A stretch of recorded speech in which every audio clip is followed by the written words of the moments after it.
নরেন্দ্র মোদীর আমন্ত্রণে 2 দিনের রাষ্ট্রীয় সফরে কিছুক্ষণের মধ্যে নয়াদিল্লি যাচ্ছেন প্রধানমন্ত্রী শেখ হাসিনা। নরেন্দ্র মোদী টানা তৃতীয়বারের মতো সরকার গঠনের পর ভারতে কোনো সরকার প্রধানের এটি প্রথম দ্বিপাক্ষিক সফর। এই সফরে বেশ কিছু চুক্তি ও সমঝোতা স্মারক সই হতে পারে। এই সফরে একটি সম্ভাব্য বাণিজ্য চুক্তি বিষয়ে আলোচনা হবে বলেও আশা করা হচ্ছে। বিকালে নয়াদিল্লি পৌঁছে ভারতের পররাষ্ট্রমন্ত্রীর সাথে সৌজন্য সাক্ষাৎ করবেন প্রধানমন্ত্রী। শনিবার সকালে ভারতের রাষ্ট্রপতি দ্রৌপদী মুর্মুর সঙ্গে সাক্ষাৎ করবেন তিনি। এরপর প্রধানমন্ত্রী নরেন্দ্র মোদীর সঙ্গে একান্ত বৈঠক এবং প্রতিনিধি পর্যায়ে আলোচনার জন্য হায়দ্রাবাদ হাউসে যাবেন। উভয়ই সমঝোতা স্মারক ও চুক্তি সই অনুষ্ঠানে উপস্থিত থাকবেন। এরপর দুই প্রধানমন্ত্রী তাদের বিবৃতি দেবেন। বাংলাদেশ সময় শনিবার রাত 9টায় প্রধানমন্ত্রী বিমান বাংলাদেশ এয়ারলাইন্সে ঢাকা পৌঁছাবেন বলে আশা করা হচ্ছে। 15 দিনেরও কম সময়ের মধ্যে ভারতের রাজধানীতে শেখ হাসিনার এটা দ্বিতীয় সফর। এর আগে 9 জুন নরেন্দ্র মোদীর শপথ অনুষ্ঠানে যোগ দিয়েছিলেন শেখ হাসিনা।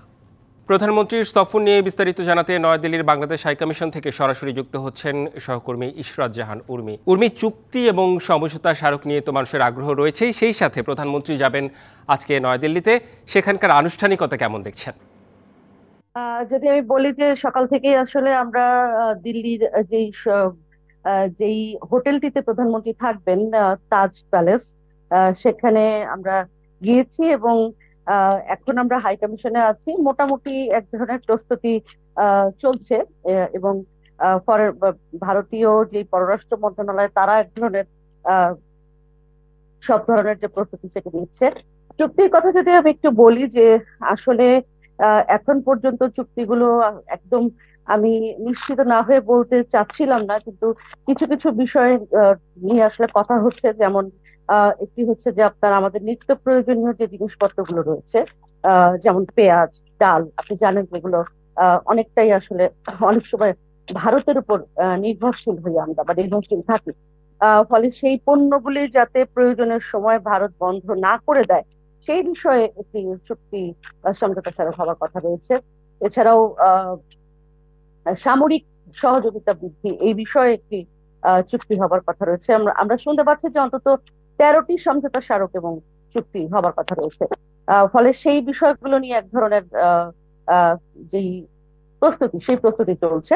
বাংলাদেশ হাই কমিশনে এই মুহূর্তে আমরা রয়েছি এবং আপনি কালকে আজকে এবং কালকে 2 দিনের প্রধানমন্ত্রীর যে কর্মসূচি সেটি যদি আরেকবার আমি আপনাকে আপনার মাধ্যমে দর্শকদেরকে মনে করাই, রেদওয়ান, সেটি হচ্ছে যে আজকে তিনি বিকেল 4টা সাড়ে 4টা নাগাদ এসে পৌঁছাবেন। তারপর ভারতীয় পররাষ্ট্রমন্ত্রী জয়শঙ্করের সঙ্গে রয়েছে তার বৈঠক এবং সৌজন্য সাক্ষাৎ করবেন। তার হোটেল হোটেলে এসে সৌজন্য সাক্ষাৎ করবেন ভারতীয় পররাষ্ট্রমন্ত্রী। এরপরে এখানকার ব্যবসায়ী এবং বাংলাদেশের ব্যবসায়ী যারা রয়েছেন তাদের যৌথভাবে একটি বৈঠক হবার কথা রয়েছে, যেখানে প্রধানমন্ত্রী উপস্থিত থাকবেন। আজকে কিন্তু প্রধানমন্ত্রীর এটুকুই তার যেই কর্মসূচি। আগামীকাল সকাল 8টা 45 থেকে শুরু হবে তার কর্মসূচি। যেমন সকালবেলায় তাকে রাষ্ট্রপতি ভবনে দেওয়া হবে গার্ড অব অনার, এরপর তিনি রাজঘাটে যাবেন এবং তারপরে হায়দ্রাবাদ হাউসে মূল যেই দ্বিপক্ষীয় বৈঠক সেটি হবে। এবং সেই দ্বিপক্ষীয় বৈঠকেই কিন্তু আসলে চুক্তি এবং চুক্তির বাইরে এমওইউ বা অন্যান্য যে আলোচনা সেই আলোচনাগুলো আসবে। অর্থাৎ আমাদেরকে আসলে হায়দ্রাবাদ হাউস পর্যন্ত অপেক্ষা করতে হবে, সেখানে হয়তো জানা যাবে।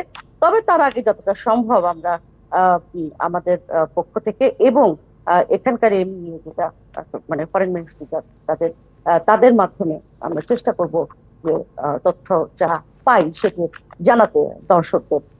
এবং কালকে তিনি ভারতের রাষ্ট্রপতির সাথে সৌজন্য সাক্ষাৎ করবেন প্রধানমন্ত্রী এবং তারপরে কিন্তু তিনি বাংলাদেশের উদ্দেশ্যে রওনা দেবেন। একটি বিষয় একটু জানিয়ে শেষ করতে চাই রেদওয়ান, সেটি হচ্ছে তিস্তা নিয়ে কিন্তু সকলেরই আগ্রহ রয়েছে এবং বলা হচ্ছে যে এবার আর তিস্তার ওয়াটার শেয়ারিং নয়, বরং তিস্তা প্রকল্পে চীন যে করতে চায় অর্থায়ন বা বাংলাদেশও প্রস্তাব দিয়েছিল চীনকে, সেটি আসলে ভারতের আপত্তি রয়েছে কিনা বা ভারত সেখানে একইভাবে অর্থায়ন করতে চায়, এই বিষয়টি আসলে ঠিক কিভাবে সুরাহা হবে। এবং চীন তিস্তা নিয়ে কিন্তু নতুন করে একটা প্রস্তাব আসতে পারে ভারতের পক্ষ থেকে, এমনকি বাংলাদেশের পক্ষ থেকেও আসতে পারে। ফলে এই বিষয়টি নিয়ে আমরা আশাবাদী, যেটি নিয়ে নিশ্চয়ই ইশরাত জাহান উর্মি, আসলে সবগুলো বিষয় নিয়েই কিন্তু মানুষের আগ্রহ রয়েছে জানার জন্য।